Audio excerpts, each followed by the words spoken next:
ذرا دیکھیے دنوں میں وہ سید الایام جمعہ کا دن ہے اور دعا کرنے والا سید الملائکہ تمام فرشتوں کا سردار ہے اور آمین کہنے والے کل کائنات کا سردار سید الانبیاء سید الرسول ہے، میرے آقا صلی اللہ علیہ وسلم ہے۔ کوئی بد نصیب نہیں کر سکتا ہے کہ اس وقت کی دعا قبول نہ ہوئی ہو، کسی کی مجال نہیں ہے چاہے وہ کوئی فرقہ کا ہو، یہ نہیں کہہ سکتا کہ اس وقت کی دعا قبول نہ ہوئی ہو۔ جب ہمارے جیسا آپ کے جیسا یا اور کوئی چھوٹا موٹا خطیب منبر پر جاتا ہے اس وقت کی دعا قبول ہوتی ہے، وہاں تو سید الملائکہ دعا کرنے والے اور سید الانبیاء امین کہنے والے اور دین سید الایام ہے، ہر حال میں قبول ہوئی ہے۔ صحابہ کہنے لگے یا رسول اللہ آپ پر میرے ماں باپ قربان، وہ دعا کون سی تھی؟ صحابہ کی ہر بات آج ہم لوگ کے لیے بہتر ایک نمونہ ہے، اگر وہ نہیں پوچھتے تو ہم لوگ جانتے بھی نہیں، وہ نہیں کرتے تو ہم لوگ سیکھ بھی نہیں پاتے۔ صحابہ نے کہا یا رسول اللہ وہ دعا کون سی ہے ذرا بتا دیا جائے میرے آقا، آپ پر میری ماں باپ قربان۔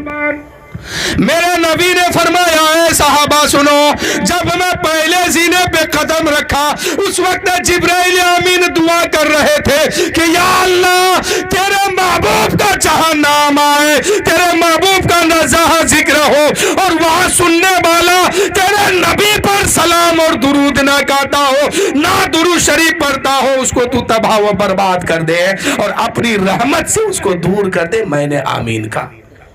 کیا سمجھے؟ حضور کا نام جب بھی لیجئے درود شریف پڑھیے، جو درود شریف یاد ہے یا آپ سن رہے ہیں کہیں پر وہاں پر درود شریف پڑھنا ضروری ہے، ورنہ اللہ کی رحمت سے دور کیا جائے گا۔ حضور فرماتے ہیں کہ جبرائیل کا کہنا تھا کہ اے پاک پروردگار جہاں تیرے حبیب کا نام لیا جائے اور درود نہ پڑھے وہ لوگ سننے کے بعد تو اس کو ہمیشہ کے لیے اپنی رحمت سے دور کر دے۔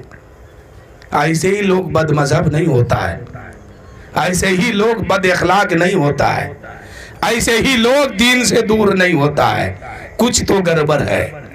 اچھے خاصے لوگ، پڑھے لکھے لوگ، سمجھدار لوگ دین سے دور ہو گیا، کہیں نہ کہیں گڑبڑی ہے۔ میں نے جمعہ میں ایک سوال کیا تھا کہ ہمیں حضور کب یاد آتے ہیں؟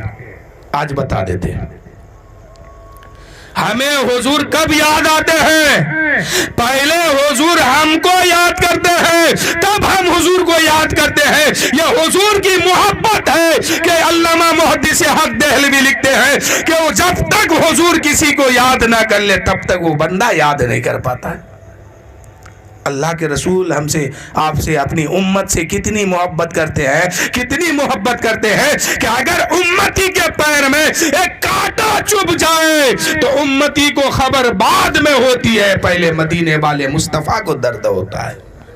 حضور اتنی محبت کرتے ہیں، اس لیے آپ حضور کا نام کہیں بھی سن رہے ہیں، اپنوں میں سن رہے ہیں، بیگانوں میں سن رہے ہیں، دشمنوں میں کیوں نہ سن رہے ہیں، جہاں بھی حضور کا تذکرہ کیا جائے، جہاں بھی حضور کا نام لیا جائے، آپ پر ضروری ہے کہ صلی اللہ علیہ وآلہ وسلم کہیے، نہیں کہیے گا ہو سکتا ہے کہ مرتے وقت ایمان آپ کا لوٹا جائے گا، ایمان تباہ و برباد ہو جائے گا۔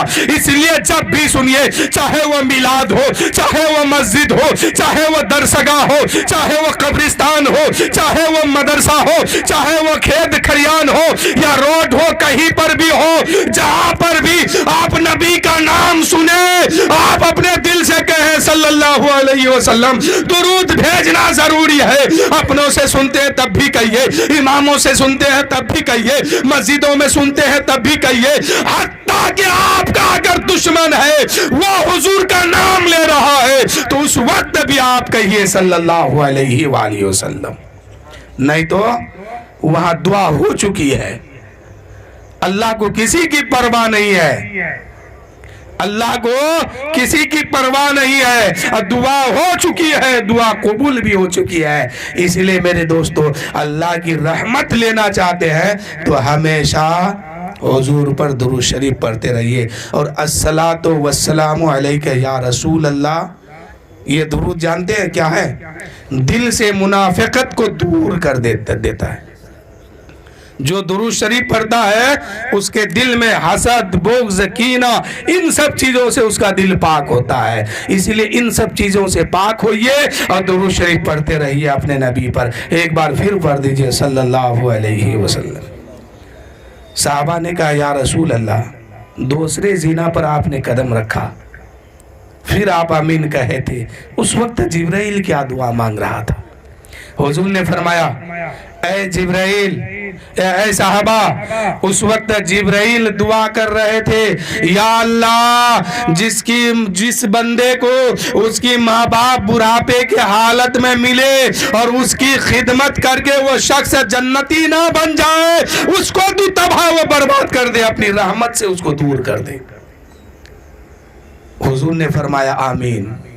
اس لیے میرے بھائیوں بار بار کہا جاتا ہے کہ ماں باپ کے ساتھ حسن سلوک اچھا رکھو، نہیں تو دعا ہو چکی ہے.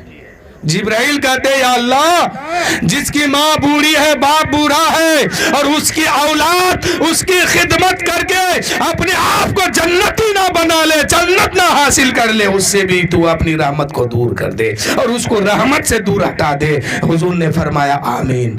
آخری بات، صحابہ کہنے لگے یا رسول اللہ، تیسرے سیڑھی پر آپ نے قدم رکھا تو جبرائیل اس وقت کیا دعا کر رہے تھے؟ آپ آمین کر رہے تھے. حضور نے فرمایا اے جبرائیل، اس وقت اے صحابہ، اس وقت جبرائیل کہہ رہے تھے یا اللہ، جس کو رمضان کا مہینہ ملے، جس کو رمضان کا مہینہ ملے اور روزہ رکھ کر کے، عبادت کر کے، سجدہ کر کے، تلاوت کر کے، تراویح پڑھ کے، نماز پڑھ کے، زکوٰۃ فطرہ جو بھی ہے دے کر کے اللہ کو راضی نہیں کر لیا اور اپنے آپ کو جنتی نہیں بنا لیا، اللہ اس کو بھی تو اپنی رحمت سے دور کر دے. آج مسلمان کا ایک طبقہ کھانے کے وجہ سے روزہ سے دور ہے، مسجد میں جانے کے وجہ سے نماز سے دور ہے، لیکن حقیقت کیا جانتے ہیں؟ جس دوست کے لیے آپ نماز کو چھوڑ کے بھاگے ہوئے ہیں، جس رشتہ دار کے لیے آپ نماز کو چھوڑ کے بھاگ رہے ہیں، جس پڑوسی کی محبت میں آپ نماز کو چھوڑ کے بھاگ رہے ہیں. آج لوگ نماز کیوں نہیں پڑھتا؟ زیادہ طبقہ کے لوگ بازار میں اپنے دوستوں کے ساتھ بیٹھتا ہے، اپنے سنگ ساتھی کے ساتھ گھومتا ہے. یہ لوگ اور آپ کا رشتہ ایک جملہ میں بتا رہا ہوں، حقیقت کیا ہے دونوں کا. ایک نہ ایک دن آپ مریے گا، یہ دوست آپ کو کاندھے پہ اٹھائیں گے، قبر میں رکھیں گے. اب سچ بات سنیے، آپ کا دیکھا ہوا ہے، آپ کا دوست مٹی ڈالے گا، دعا کے لیے ہاتھ نہیں اٹھائے گا، بھاگ جائے گا. وہ یہی آپ کی دوستی ہے. دعا نہیں کرے گا، مٹی دے گا، ہاتھ دھولے گا، بھاگے گا. اور ایسے لوگوں کے لیے آپ اپنی آخرت کو خراب کیے ہوئے ہیں، اپنی نماز کو چھوڑے ہوئے ہیں، روزہ سے دور بھاگے ہوئے ہیں. نہیں میرے دوستو، دوستی بات میں ہے. پہلے اللہ کو راضی کر لو، رسول کو راضی کر لو، دین کا کام کر لو. اس لیے کہ دین کا کام کرو گے یہی کامیابی ہے، ورنہ آپ کا دوست آپ کا کوئی کام کا نہیں ہے. جب تک آپ کے جیب میں پیسہ ہے تب تک آپ کی دوستی ہے. 2-4 دن دوستوں کے پیچھے کم خرچ کیجئے، وہ دوست آپ کو دیکھ کر کے منہ چرا کے بھاگے گا. کائے بھاگے گا جانتے ہیں؟ آپ کے پاس دولت نہیں ہے. محبت دولت دنیا کو دیکھ کے کرتا ہے. تو ایسے لوگوں کے لیے آپ مسجد چھوڑ کے بھاگے ہوئے ہیں اور روزہ چھوڑ دیتے ہیں، دین کا کام نہیں کرتے ہیں. آج اسی رمضان کے مہینے میں اسی مسجد میں 2 سال کا بچہ سے لے کے 85 سال کا بڈھا تک مسجد میں 5 وقت نماز پڑھتا تھا. جیسے ہی عید کا چاند آیا نظر اور عید کی نماز ہوئی ہے، سب کے سب بھاگا ہوا ہے. ایک امام بچا، ایک مؤذن، ایک امام، ایک مؤذن، 2-4 مقتدی، باقی پورا محلہ حاجی بن کے بیٹھا ہوا ہے، پورا محلہ جنتی بن کے بیٹھا ہوا ہے. پورا محلہ سوچتا ہے ہم نے جنت خرید لی ہے، پورا محلہ سوچتا ہے ہم نے دین کا بڑا کام کر لیا ہے، اب ہمیں کچھ کرنے کی ضرورت نہیں ہے. اللہ تعالیٰ بے نیاز ہے، چاہے گا تو اٹھا کے منہ میں پھینک دے گا. اس لیے میرے بھائیوں، حاجی بنو کم، نمازی بنو زیادہ.